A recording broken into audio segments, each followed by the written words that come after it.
Oi, CSL. A proposta desse vídeo é dar continuidade ao projeto Habeas Corpus.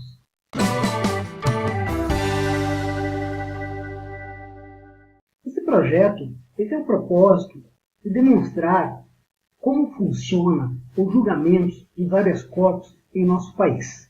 E, para tanto, é importante mostrarmos um mapa. Este mapa ele é originado da fonte do Banco Nacional de Monitoramento de Prisões, o BNP 2.0, o qual demonstra, no Estado brasileiro, quais são os estados que têm uma numeração de presos, numa totalidade, por dados estatísticos. E eu tenho a intenção de demonstrar para todos como se apura os julgados de habeas corpus em determinados estados. E para isso escolhi para iniciar esse trabalho no estado de Santa Catarina. Dessa forma, eu acesso o Tribunal de Justiça do Estado de Santa Catarina e vou em pautas de julgamento. Em pautas de julgamento, demonstra quais são os grupos de câmeras por tipo de julgamento. No caso, o que nos interessa é a seção criminal. Então, nós temos a primeira Câmara Criminal, a segunda Câmara Criminal, a terceira Câmara Criminal, a quarta Câmara Criminal, a quinta Câmara Criminal, primeiro grupo e segundo grupo de direito criminal. Vamos explorar aqui a primeira Câmara Criminal. Na primeira Câmara Criminal, vejam que o sistema já nos apresenta a sessão do dia 6 de junho de 2019. Vamos explorar aqui as sessões do mês de abril. 4 de abril, 11 de abril e 25 de abril. Ou seja, no mês de abril ocorreram 3 sessões. Vamos explorar aqui a sessão do dia 4 de abril. No dia 4 de abril, apresenta o rol de processos que foram pautados para julgamento, ou seja, 131 processos.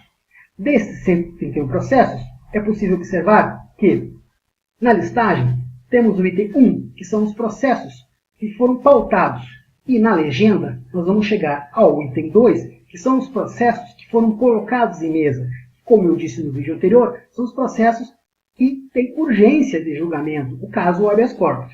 Quando nós chegamos no item 2, nós vamos ter processos que apresentam como paciente letras iniciais, que seriam julgamento de habeas corpus de menores ou casos de segredo e injustiça. E processo onde consta o nome do paciente. Percebam? Vamos pegar aqui, por exemplo, este processo do paciente Altair Luiz Holling. E ao clicar nele, vai abrir o processo e o sistema vai verificar, querer saber, identificar se eu não sou um robô. A partir daí, passando desta fase, ao consultar o processo, ele vai disponibilizar as informações do processo. Uma das coisas que nos chama a atenção, por exemplo, é se o processo transitou em julgado ou não. Por quê? Se ele transitou em julgado e o habeas corpus foi denegado, significa dizer que o advogado do paciente não entrou com recurso ordinário para questionar o decisão denegatório. E mais abaixo nós podemos verificar a questão do acórdão, ou seja, a íntegra do acórdão, que consta aqui. E aqui nós vamos poder ver, por exemplo, que tipo de crime foi imputado a este acusado que está preso. Ou seja, o habeas corpus é em razão de uma ação penal que apura crimes de organização criminosa, fraude à legislação, peculato, fraude em certame de interesse público, falsidade ideológica, corrupção passiva e ativa. Compreendem? E aí, o resultado aqui, taxativamente, ordem denegada. Se foi transitado em julgado, é porque não houve recurso ordinário no STJ. Então, o que acontece? Nós pegamos esse dado aqui e colacionamos em um outro lugar, para termos acesso a todos esses decisões. Fruto deste colacionamento, nós vamos gerar, que foi mostrado inicialmente no outro vídeo, esta mecânica. Ou seja, que mecânica? No mês de abril, foi colacionado 68 decisões da primeira Câmara Criminal.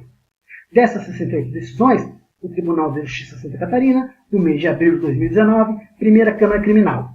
E aí nós temos aqui a sessão do dia 4 de abril, do dia 11 de abril e do dia 25 de abril. Vejam, todos os processos foram colacionados aqui. E se você quiser, você poderá clicar aqui no arquivo anexo em PDF e ele abrirá o acórdão do decisum. Observe que eu coloquei como tarja verde para demonstrar quando o habeas corpus foi concedido. E quando ele não foi concedido, eu não coloquei, eu coloquei simplesmente uma cela. Vejam que está abrindo. Abriu em PDF. Passamos a observar aqui que nós temos a íntegra do deciso, inclusive com a questão da ementa. Ok. Então nós temos aqui todos os processos do dia 4 de abril.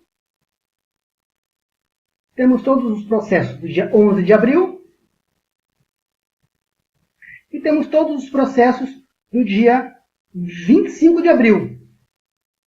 E ao final, algo que é bastante interessante, porque eu apresento aqui uma informação interessante, que são os dados estatísticos desta primeira Câmara Criminal. Ok? E destas 3 sessões do mês de abril, eu passo a demonstrar essa situação aqui, que ela é muito interessante. Ou seja, o total de HCs no mês de abril dessa primeira Câmara foram 68 HCs. 68 decisões. Dessas 68 decisões, 60 foram mantidos à prisão. 8 foram concedidas à liberdade. E outras coisas aqui que eu vou passar a demonstrar numa outra imagem. Quais sejam? Vejam que interessante. Desta primeira Câmara, das 3 sessões, nós temos como dados estatísticos 68 prisões, 68 habeas corpus julgados, 60 foram mantidos, 8 foram concedidos. Questiona-se aqui uma coisa muito interessante. Por qual motivo, desses 68 habeas corpus julgados, não temos divergência de votos? Divergência de votos zero. Existem um relator e 2 desembargadores. Por qual motivo não houve divergência em nenhum desses julgados? Uma segunda questão. Por qual motivo os recursos que foram denegados não tiveram recurso ordinário? Por qual motivo os crimes predominantes, na sua maioria, foram de tráfico de drogas? Por qual motivo dos habeas corpus impetrados, a maioria, ou seja, 100%, foram por advogados, não foram pelo paciente? E uma outra questão é a seguinte: por que não tem sustentação oral? Compreendem? Essas questões são as questões colocadas, que nós pretendemos abrir e discutir. Mas no primeiro momento é necessário colacionar e chegar nesse entendimento de apresentar esses dados estatísticos. Entendo que, na realidade, essa proposta de apresentar esse trabalho dessa forma, ela tem a intenção de trazer informações que ajudarão os jurisdicionados, o advogado e a administração da justiça a compreender por qual motivo impetra-se tantos habeas corpus e se tem decisões dessa forma, o que deve se fazer, por que não se concede, por que não se faz sustentação oral, por que poucos processos sobem ao STJ, ao STF, poucos relacionados ao montante que se distribui nos tribunais de justiça dos Estados brasileiros. Okay? Então, uma coisa extremamente interessante é a questão de você poder ter acesso aos habeas corpus da seguinte forma. Imagine que você possa ver o habeas corpus desta forma.